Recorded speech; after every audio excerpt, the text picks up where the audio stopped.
But with the unemployment numbers, Trump was like, you guys don't know what you're doing. This is a business deal. Let's make a good business deal. So he got rid of a whole bunch of crazy deals and started going after China. Start going after China because we're China's biggest consumer. That's what a trade deficit is, right? More comes into the United States than what goes out, right? So if we aren't shipping stuff or selling stuff to China, that means we don't have people working to manufacture those goods to sell to China. That is what a trade deficit is. More is coming in than what's going out. Trump was like, this is dumb. Why don't we, set up some manufacturing over here and sell to them? Even our PPE is manufactured by China.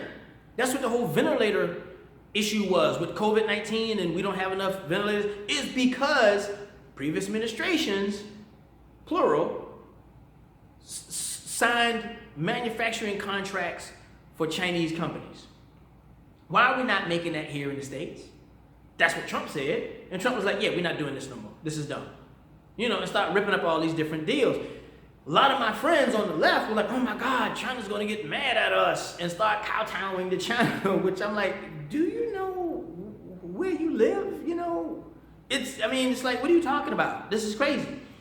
And we're China's biggest consumer, right? They need us to buy their stuff. So they aren't going to write us off because they need our money, right? But Trump was like, we need jobs. Why are we not manufacturing this ourselves? And so that kind of approach pissed off the globalists. Think about that. Think about that.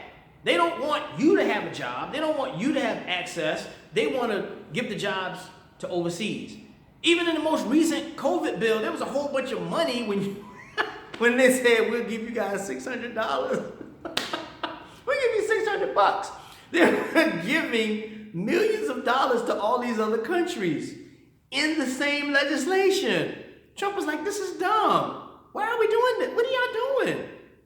Then a few months ago, Congress started negotiations on a new package to get urgently needed help to the American people. It's taken forever.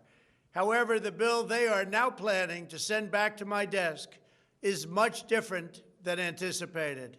It really is a disgrace. For example, among the more than 5,000 pages in this bill, which nobody in Congress has read because of its length and complexity, it's called the COVID Relief Bill, but it has almost nothing to do with COVID. This bill contains $85.5 million for assistance to Cambodia, $134 million to Burma, $1.3 billion for Egypt and the Egyptian military, which will go out and buy almost exclusively Russian military equipment, $25 million for democracy and gender programs in Pakistan, $505 million to Belize, Costa Rica, El Salvador, Guatemala, Honduras, Nicaragua, and Panama, $40 million for the Kennedy Center in Washington, D.C., which is not even open for business, $1 billion for the Smithsonian, and an additional $154 million for the National Gallery of Art. Likewise, these facilities are essentially not open. $7 million for reef fish management, $25 million to combat Asian carp, $2.5 million to count the number of amberjack fish in the Gulf of Mexico, a provision to promote the breeding of fish in federal hatcheries, $3 million in poultry production technology, $2 million to research the impact of down trees, $566 million for construction projects at the FBI.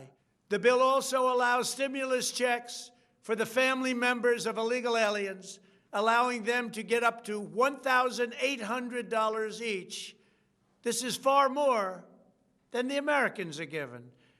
Despite all of this wasteful spending and much more, the $900 billion package provides hardworking taxpayers with only $600 each in relief payments. And Congress found plenty of money for foreign countries, lobbyists, and special interests, while sending the bare minimum to the American people who need it. It was insane. But, you know, $600. And people were upset. Now, here's the funny thing. People were upset at Trump.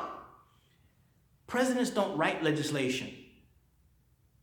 Presidents don't write legislation, right? Democrats control the House. Republicans control the Senate at this time. At the time when the legislation was written, right? And Trump refused to sign it, and you had this standoff, and things went sideways at that point. But he eventually signed it after they made a few changes.